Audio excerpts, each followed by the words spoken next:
नमस्कार. हार प्रहारच्या नवीन भागामध्ये आपल्या सगळ्यांचं स्वागत. शिवसेना आणि शिव्या हे एक काही नवीन समीकरण आहे अशातला भाग नाही. बाळासाहेब ठाकरे यांच्या काळापासून म्हणजे शिवसेनेच्या स्थापनेपासून ठाकरेंच्या भाषणामध्ये येणाऱ्या शिव्या हा एक चर्चेचा विषय झालेला होता. त्यांच्या तालमीत तयार झालेले त्यांचे नेते, कार्यकर्ते, प्रमुख कार्यकर्ते, आमदार, खासदार या सगळ्यांच्या तोंडात अनेकदा भ आणि मच्या शिव्या असल्याचं आपण सर्वांनी वेळोवेळी सभामध्ये ऐकलं असेल, अन्यत्र ऐकलं असेल. काही लोकांनी तर बैठकांमध्ये, मंत्रालयातल्या बैठकामध्ये मंत्र्यांच्या तोंडून शिव्या बाहेर पडताना ऐकल्या. अर्थात याच्यामध्ये काही फार वेगळा आहे अशातला भाग नाही. पण आता अलीकडे शिवसेनेचे एक खासदार म्हणजे नव्यानं शिवसेनेत दाखल झालेले एकनाथ शिंदेंच्या शिवसेनेत, जी आता खरं तर अधिकृत शिवसेना आहे असं देशाच्या गृहमंत्र्यांनी जाहीर केलंय. दुसरा आहे तो शिवसेनेचा गट आहे असं ते म्हणतात. हा वाद आजही सर्वोच्च न्यायालयात प्रलंबित आहे. तिथं काय निर्णय व्हायचा असेल तो होईल. पण सध्या लोकांच्या दृष्टीनं मोठी असलेली संघटना किंवा ज्याच्यामध्ये खूप सारे आमदार, खासदार आहेत, पदाधिकारी आहेत, निवडून आलेले स्थानिक स्वराज्य संस्थातले पदाधिकारी आहेत, अशी संघटना आहे ती शिवसेना. त्याचं नेतृत्व एकनाथ शिंदे करतायत. त्यांनी आता ऑपरेशन टायगर केलं आणि त्यांच्याकडे एक खासदार नव्यानं दाखल झाले, जे ठाकरेंच्याकडे देखील नवे होते. म्हणजे ठाकरेंचे खासदार ते आता शिंदेचे झाले.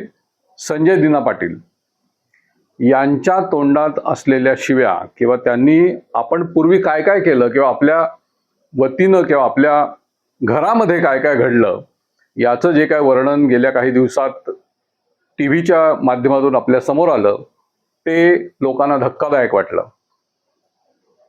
त्याचबरोबर संजय राऊत हे शिवसेनेचे ठाकरे गटाचे अधिकृत प्रवक्ते, स्वतः खासदार आहेत, ते राज्यसभा सदस्य आहेत, आता तिसऱ्यांदा निवडून आलेले आहेत.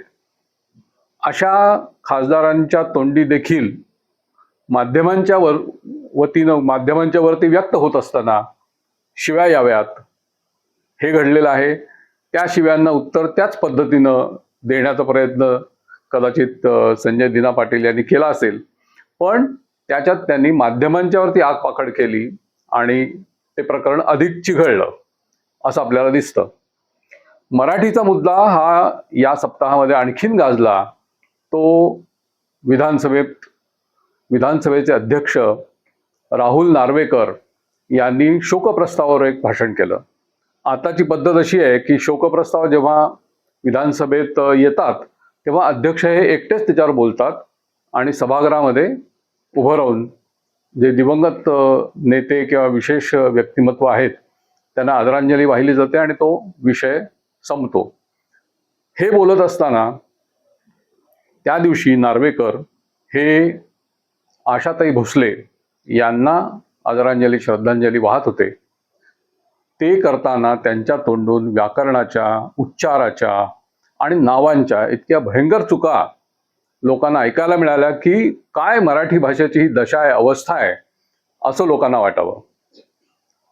कवी कुसुमाग्रज यांनी मराठीचं वर्णन, त्यांचं मराठीवरती असलेलं प्रेम तर सर्वश्रुत आहेच, त्यांच्या अनेक कविता प्रसिद्ध आहेत, मराठीविषयीच्या कविता प्रसिद्ध आहेत. त्यांनी मराठी भाषा काय अवस्थेत आता सध्या आलेली याचं वर्णन जे एक 40-50 वर्षापूर्वी केलेलं आहे त्याच्यामध्ये मराठी ही मंत्रालयाच्या दारासमोर भिका मागते, भिकाऱ्यासारखी उभी आहे असं एक विदारक असं वर्णन त्यांनी केलं.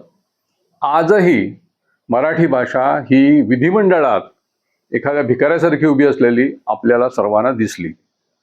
नार्वेकर यांच्या बोलण्यामध्ये किती चुका होत्या याचं एक तपशील, एक चार्ट कोणीतरी केला आणि तो समाज माध्यमामध्ये मोठ्या प्रमाणात व्हायरल देखील झाला. 26 प्रकारच्या चुका त्यांनी त्यात केल्या. व्याकरणाच्या चुका होत्या, उच्चारणाच्या चुका होत्या आणि त्याचबरोबर आशाताईंच्या नावाविषयी देखील एक भयंकर अशी चूक नार्वेकरांच्या त्या भाषणात झाली. आशाताईंच्या वडिलांचं नाव दीनानाथ मंगेशकर हे असताना त्यांना दीनदयाळ अशा प्रकारचा शब्द प्रयोग नार्वेकरांच्या तोंडातून आला. ही अतिशय वाईट गोष्ट होती. पण जसं महाभारतामधलं एक दृश्य वर्णन केलं जातं की द्रौपदीचं वस्त्रहरण झालं तेव्हा भीष्म, द्रोणाचार्य, कृपाचार्य आणि स्वतः सगळे पांडव हे माना खाली घालून बसलेले होते. अशी काहीशी अवस्था त्या दिवशी विधानसभेत बघायला मिळाली. मुख्यमंत्री, उपमुख्यमंत्री, बाकी मंत्री, विविध पक्षांचे नेते, आमदार आणि विधिमंडळातले सर्व वरिष्ठ अधिकारी हे सगळे हजर होते. पण त्यांनी कुणीही नार्वेकरांच्या निदान दीनानाथ मंगेशकर असं नाव त्यांनी घ्यावं अशा प्रकारची दुरुस्ती किंवा त्यांना सुचवलं नाही. हे देखील एक मराठीचं दुर्भाग्य त्या दिवशी आपण पाहिलं. नार्वेकरांच्या या सगळ्या बोलण्याविषयी, मराठीची लक्तर त्यांनी जी काढली त्याच्याविषयी समाज माध्यमातून लोकांनी तीव्र प्रतिक्रिया व्यक्त केल्या, वृत्तपत्रांनी लिहिलं. आणि सगळ्यात वैशिष्ट्यपूर्ण असा ज्याचा उल्लेख करावा लागेल ते राज ठाकरेंनी एक खुलं पत्र जे लिहिलं मराठीच्या भाषेविषयी, ते एक विदारक अशा प्रकारचं सत्य त्यांनी मांडलं असं आपल्याला नोंदवावं लागेल. नार्वेकरांच्या लक्षात अर्थात या सगळ्या गोष्टी आल्या आणि त्यांनी दुसऱ्या दिवशी त्यांच्या पद्धतीनं सभागृहामध्ये दिलगिरी व्यक्त केली. ते म्हणाले की ह्या भाषणात टायपिंगच्या काही चुका होत्या, अक्षरं अस्पष्ट दिसत होती आणि टाईप खूप बारीक होता असं ते म्हणाले. काही लोकांना हे स्पष्टीकरण हास्यास्पद वाटलं असेल. नार्वेकर हे त्यांच्या पद्धतीनं ज्या कोणी अध्यक्षीय कार्यालयात या पद्धतीनं टाईप केलं असेल, लिहिलं असेल, त्यांना जे काही शिक्षा द्यायची ते देतील. पण मराठीची दुरवस्था हा एक या निमित्तानं एक अधोरेखित असं हे घटनाक्रम झाला. संजय दिना पाटील यांच्या बाबतीत आपल्याला असं दिसतं की त्यांनी संजय राऊत यांच्या बोलण्यावरती प्रतिक्रिया देताना काही गोष्टी सांगितल्या. त्याची खरं तर पोलीस चौकशी होण्याची गरज आहे. 5 लोकांना आम्ही मारून पाठवलं असं ते म्हणाले. हा हल्ला कुठला होता, त्यांच्यावरती कुणी केलेला होता की त्यांचे वडील दिनामामा पाटील हे जे एक उग्र आणि आक्रमक असे कामगार नेते त्या भागातले होते, भांडूप, मुलुंड या सगळ्या परिसरामधले, त्यांच्यावरती कुणी हल्ला केला आणि त्यावेळेला जी काही घटना घडली किंवा दंगल झाली असेल त्याच्यामध्ये 5 लोकांचा बळी गेला असेल का, हे सगळं प्रश्नांकित आहे. म्हणजे याच्यामध्ये कुठेही संजय दिना पाटील यांनी कुठे तपशील व्यक्त केलेला नाहीये किंवा संजय राऊत यांनी देखील त्याच्यामध्ये काही स्पष्टीकरण दिलेलं आहे. लोक प्रश्न विचारत आहेत, आता ह्याची उत्तरं शोधावी लागतील. संजय दिना पाटील हे त्या दिवशी त्यांचं जे काही नंतरची जी एक महत्वाचा असा व्हिडिओ जो पुढे आलेला आहे की ज्याच्यामध्ये ते पत्रकारांना दूषणं देत आहेत. पत्रकारांच्या अन्ना असं म्हणतायत की तुम्ही वारंवार माझ्याकडे आलात तर मी तुम्हाला मारून टाकेन, तुम्हाला मारून पाठवून देईन, तुम्हाला मी घरात उभं करतोय, तुम्हाला जेवण देतोय, तरी पण तुम्ही माझ्यावरती असे प्रश्न विचारताय. हा त्यांचा जो काय राग उद्रेक होता हा खरं तर संजय राऊत यांनी त्यांच्याविषयी जे काही प्रश्न उपस्थित केलेले होते त्या संदर्भात होता असं एकूण आपण व्हिडिओ पाहिला तर असं दिसतं. पत्रकार त्यांना वारंवार प्रश्न विचारत होते, संजय राऊत यांच्याविषयी प्रतिक्रिया विचारत होते.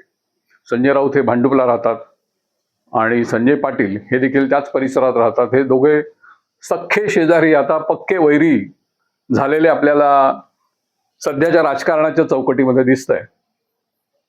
पण संजय दिना पाटील जे काही म्हणाले त्यात मला असं वाटतं की पत्रकारांचा देखील एक थोडा अतिरेक त्याच्यामध्ये होता.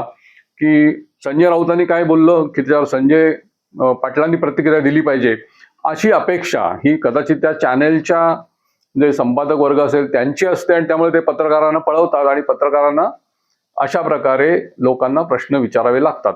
हे प्रश्न अर्थातच इरिटेटिंग असतात अनेकदा. हे आपण अनेक नेत्यांच्या तोंडी ऐकतो, पाहतो. लोक बोलत नाहीत किंवा लोक निघून जातात. आपल्याला आठवत असेल तर एकनाथ शिंदे यांच्या मागे पत्रकार धावत आहेत.